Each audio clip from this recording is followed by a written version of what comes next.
Hi friends, అందరికీ నమస్కారం. అంజలి కథలకి స్వాగతం.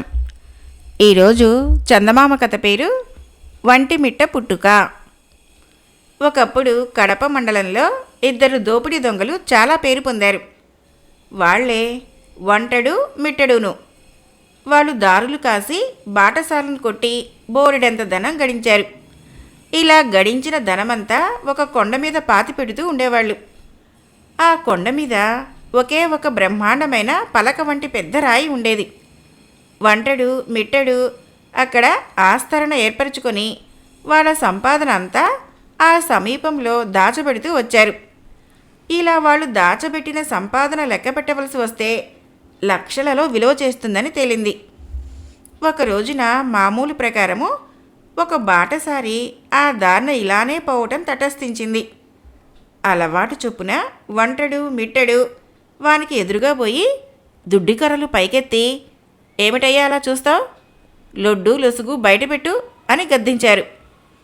అమాయకపు చూపులతో నిశ్చింతగా నిలబడి ఉన్న ఆ బాటసారి చిరునవ్వు నవ్వి ఊరుకున్నాడు. చెక్కు చెదరలేదు. కొంచెం సేపుండి వాళ్లను ఇలా ప్రశ్నించనారంభించాడు. అబ్బాయిలు, మీరు కష్టపడి ఈ విధంగా ధనం సంపాదించడం నాకు చాలా సంతోషంగా ఉంది.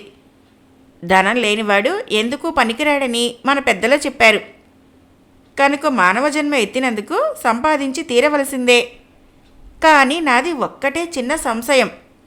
ఈ ధనమంతా పట్టుకుపోయి మీరు ఎవరిని సంతోషపెడుతున్నారో నాకు తెలియదు. దీనిని అంతటినీ పంచుకొని అనుభవించి ఆనందించే ఆ పెద్దలు మీరు చేస్తున్న ఈ పాపం కూడా పంచుకుంటారా? ఆ సంగతి తెలుసుకొని మీరెన్ని తలలు పగలగొట్టినా మహాబాగే అన్నాడు. వంటడు మిట్టడు ఆలోచనలో పడ్డారు. అప్పుడు ఆ బాటసారి వాల్మీకి మహర్షి జన్మ కథను వాళ్ళకి విప్పి చెప్పి తత్వం బోధించేసరికి వాళ్ళిద్దరూ చాపకట్టుగా ఆయన పాదాలకి సాష్టాంగపడ్డారు. వాళ్లకు తెలియకుండానే వాళ్ళ చేతులలో దుడ్డుకర్రలు జారి క్రింద పడినాయి. ఆ బాటసారి వాళ్ళని లేవదీసి ఊరడించాడు. అప్పుడు వాళ్ళు, మహానుభావ, మేము పరమ దుర్మార్గులం. ఇప్పటికీ అమాయకులైన బాటసార్లని ఎందరిని ఎన్ని విధాలా హింసలు పెట్టామో మాకే గుర్తులేదు. ఎందుకో తెలియకుండానే లక్షల కొద్దీ ఆస్తి సంపాదించాము. అదుగో మహాత్మా, ఆ కొండ మీద పలక దగ్గర దాచిపెట్టాము. నిన్ను మేమేమీ అనలేము. నిన్నే కాదు, ఇంక ఎవళ్ళను ఏమీ అనము. ఈ ధనమంతా నీదే. నీ ఇష్టం వచ్చినట్లు చేసుకో. మేము నీ దాసులం. నువ్వేమి చెబితే ఎలా చెబితే అలా చేస్తాం. తరుణోపాయం చూపించు అంటూ చేతులు కట్టుకొని నిలబడ్డారు. అప్పుడు ఆ బాటసారి వాళ్ళు సంపాదించిన ధనమంతా వశపరుచుకున్నాడు.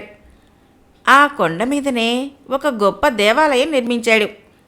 దివ్యమైన కోనేరు తవ్వించాడు. ఆలయంలో శ్రీ కోదండ రామస్వామిని ప్రతిష్ఠింపజేశాడు. ఆ దొంగల పేరు శాశ్వతంగా నిలిచిపోయేటట్లు ఆ గ్రామానికి వంటిమిట్ట అనే పేరు పెట్టాడు. ఈనాడు ఆ గ్రామము కడప జిల్లాలో ఒక దివ్యక్షేత్రమై రామభక్తులకు నిలయమై ఉన్నది.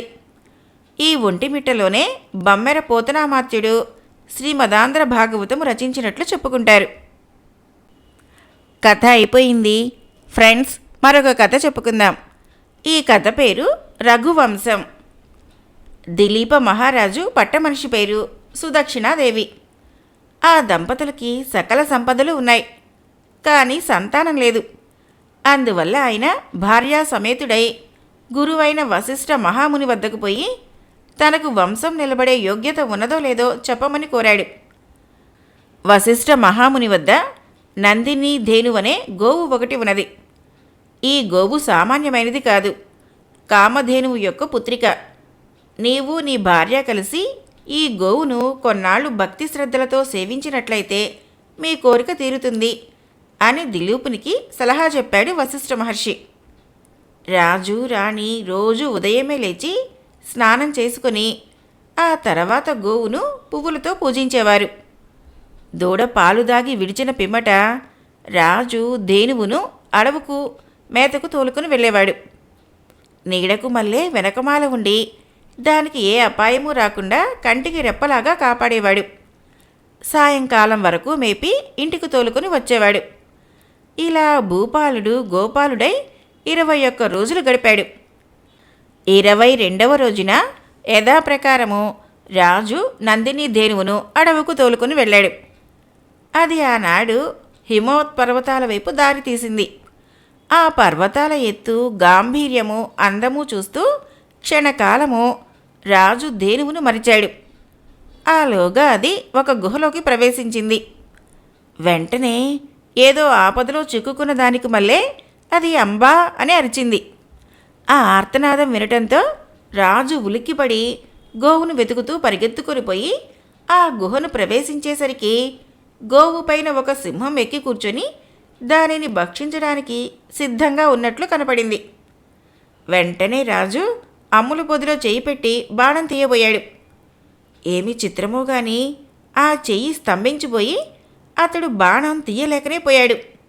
ఆశ్చర్యంతో కోపంతో నిలబడి ఉన్న రాజుతో ఆ సింహము మానవ భాషలో ఇలా మాట్లాడింది. లాభం లేదు. ఒకవేళ నువ్వు నా మీద బాణం వేయగలిగినా అది నన్నేమీ చేయలేదు. ఎందుకంటే నేను శివునికి పరమ ఆప్తుడినైన కుంభోధరుణ్ణి. ఆయన ఎద్దునెక్కేటప్పుడు నా వీపు మీద అడుగుపెట్టి మరీ ఎక్కుతాడు. ఆయన నన్ను సింహంగా మార్చి ఇక్కడ కాపలా పెట్టాడు. ఇక్కడికి వచ్చిన ఏ జంతువునైనా సరే పట్టుకొని తినే హక్కు కూడా నాకు ఆయన ఇచ్చాడు. అటు చూడు, ఆ దేవదారు మొక్కను దాన్ని పార్వతీదేవి సరదాగా పెంచింది. ఒకనాడు అడవి ఏనుగు ఒకటి ఆ చెట్టును పెట్టి ఒళ్ళు రాసుకుంది. దాంతో అంతమేర చెట్టు యొక్క బెరడు ఊడి చక్కాపోయింది. అప్పుడు పార్వతీదేవి చాలా విచారించింది. అందుకోసమే పరమేశ్వరుడు ఆ చెట్టు కాపాడుకుంటూ నన్నిక్కడే ఈ రూపంలోనే కాపలబట్టాడు. ఇది కథ. నువ్వింకా చేయగలిగిందేమీ లేదు. ఈ గోవు ఆయువు నేటితో మూడింది. దీన్ని భక్షించి నా ఆకలి తీర్చుకుంటాను కనుక నీ దారిన నువ్వు వెళ్ళవచ్చు అని చెప్పింది. అయితే దిలీప మహారాజు కదల్లేదు. శివుని ప్రభావం వలనే నా హస్తం స్తంభించిపోయిందన్నమాట. అందువల్ల ఈ గోవును నేను బాణాల వల్ల కాపాడలేను. కానీ దీనికి బదులుగా నేనే నీకు ఆహారమైతాను. దీనిని వదిలేయి. పాపం, దీని దూడ ఆకలితో పాల కోసం నకనకలాడుతూ ఉంటుంది. ఆ లేగ మీదనైనా దయదలిచి ఈ గోవును వదిలేయి. మా గురువైన వశిష్ఠ మహామునికి ఇది లేకపోతే ఆయన చాలా ఇబ్బంది పడిపోతాడు అన్నాడు. ఈ మాటలు విన్న సింహము వికటంగా నవ్వుతూ, చూడగా మూర్ఖుడి వల్లే ఉన్నావేంటి? ఈ ఆవు లేకపోతే నీ గురువు ఇబ్బంది పడతాడని తోస్తే దీనికి బదులు ఆయనకు కోటాను కోట్ల గోవులను ఇయ్యగల సమర్థత ఉంది నీకు. అలాంటిది ఒక్క ఆవు కోసము మహీమండలానికి ఏకఛత్రాధిపతివైన నీవు ప్రాణం వదిలేస్తానంటావేమిటి? నువ్వు పోతే ఒక్క ఆవు ప్రాణమే నిలుస్తుంది. నువ్వు బ్రతికి ఉంటే కోట్ల కొలది జనులు ప్రాణాలని కన్నతండ్రిలాగా కాపాడగలవు. ఈ మాత్రం తోచింది కాదే నీకు అన్నది. ఆ మాటలు విని నందిని ధేనువు జాలిగా చూడటం మొదలుపెట్టింది. అప్పుడు రాజు సింహంతో, నేను మహీమండలానికి అంతటికీ చక్రవర్తిని అని పొగిడావు. ఆపదలో ఉన్న ఈ ఆవునే రక్షించలేని నా చక్రవర్తిత్వం ఎందుకు? నువ్వీ దేవదారు వృక్షాన్ని ఎలా కాపాడుతున్నావో ఈ ఆవుని నేనలాగా కాపాడుతున్నాను. దీనిని వదిలి వెళ్ళటం న్యాయమా అన్నాడు. పైగా ఒక ఆవు కోసమని నా మేను త్యజించకూడదు అన్నావు. కానీ ఇది అన్ని ఆవుల వంటిది కాదు సుమా, కామధేను పుత్రిక. కనుక నా శరీరం బలుకొని నా కీర్తి శరీరం నిలబెట్టు. నా శరీరానికేం, నీ ఆకలి తీర్చడం కన్నా నాకది ఎక్కువ కాదు. నా మాట విను అంటూ అనేక విధాల ప్రాధేయపడ్డాడు దిలీపుడు. అట్లయితే సరే అంటూ సింహము నందిని ధేనువు నుంచి క్రిందకి దుమికింది. వెంటనే రాజు చెయ్యి స్వాధీనమైంది. ఆడి తప్పని దిలీపుడు సింహం నోట పడటానికని వెళ్ళి దాని ముందు కూర్చొని భగవంతుణ్ణి స్మరిస్తూ కన్నులు మూసుకున్నాడు. సింహం తన మీద పడుతుందని కనిపెట్టుకొని ఉన్న రాజు మీద తలవని తలంపుగా దేవలోకం నుంచి పూలవాన కురిసింది. భయంకరమైన సింహము ఆయన మీద పడలేదు సరికదా. కుమారా లే అన్న చల్లటి పలుకులు వినపడినాయి.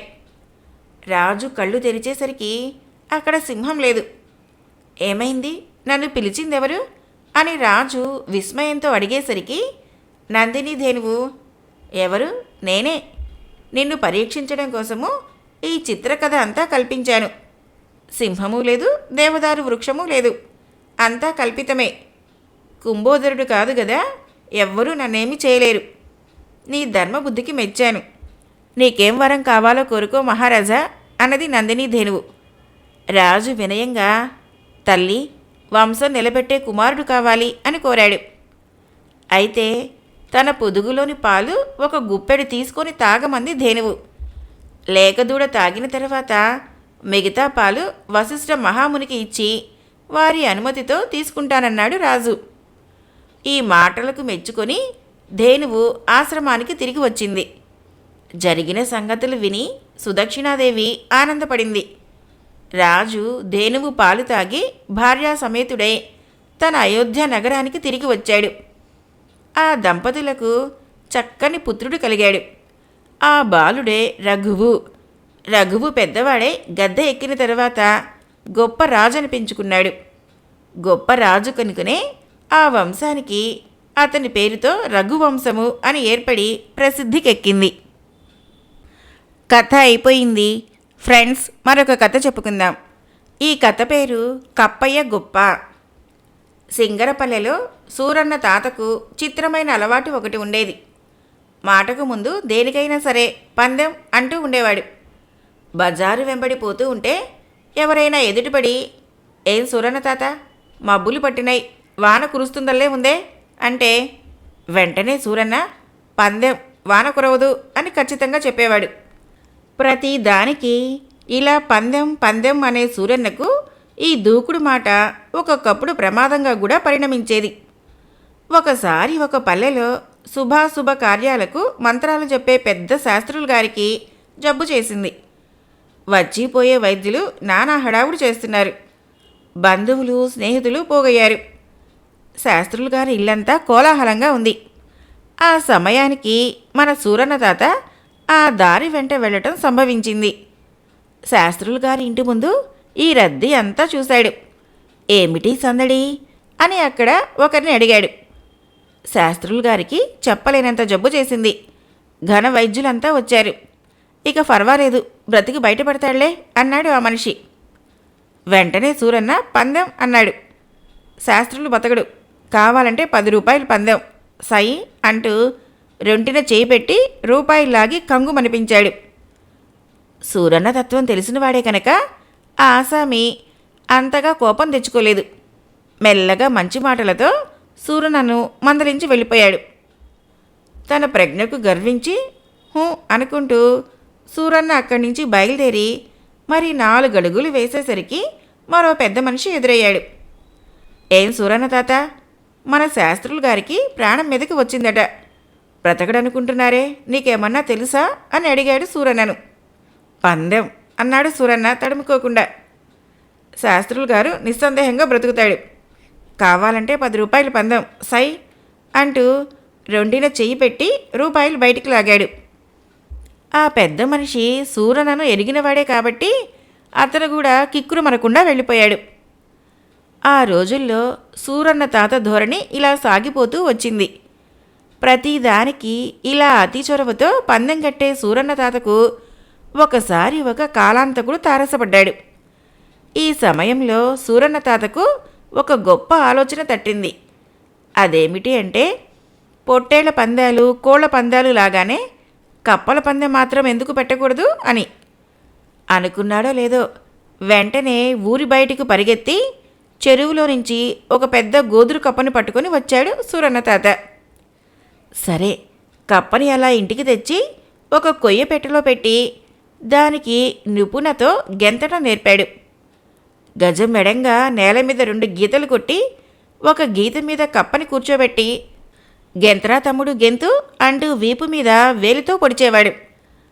ఈ విధంగా ఆ గోదురు కప్పను ఒక్క గెంతుతో 4-5 గజాలు దూకే వరకు తయారు చేశాడు. అక్కడి నుంచి ఆ కప్పను కొయ్యపెట్టెలో పెట్టి ఊరూరు తిరుగుతూ, బిరుదు వేసుకున్న కోనసీమ కప్ప, గెంతటంలో దీనిని ఓడించగల కప్ప ఎవరి దగ్గరైనా ఉంటే రెండయ్యా రండి, 10 రూపాయల పందెం అంటూ కేకలు పెట్టుకుంటూ పోయేవాడు. ఈ కేక విన్న వాళ్ళంతా కప్పల పందెం ఏమిట్రా, ఎక్కడా చూడలేదు అనుకుంటూ పక్కపక్క నవ్వేవాళ్ళు. అంతలోనే శివరాత్రికి ఒక గ్రామంలో తిరణాలు వచ్చింది. అక్కడ కోడి పందాలు, పొట్టేళ్ళ పందాలు జరుగుతాయి కదా, మనతో కప్పల పందాలకు మొగ్గేవాడు ఉండకపోతాడా అని తలచి సూరన్న అక్కడికి వెళ్ళాడు. సూరన్న ఆ తిరణాల జనంలో అటూ ఇటూ తిరుగుతూ బిరుదు వహించిన తన కోనసీమ కప్ప గొప్పతనాన్ని ఎదురైన వాళ్ళందరికీ చెప్పసాగాడు.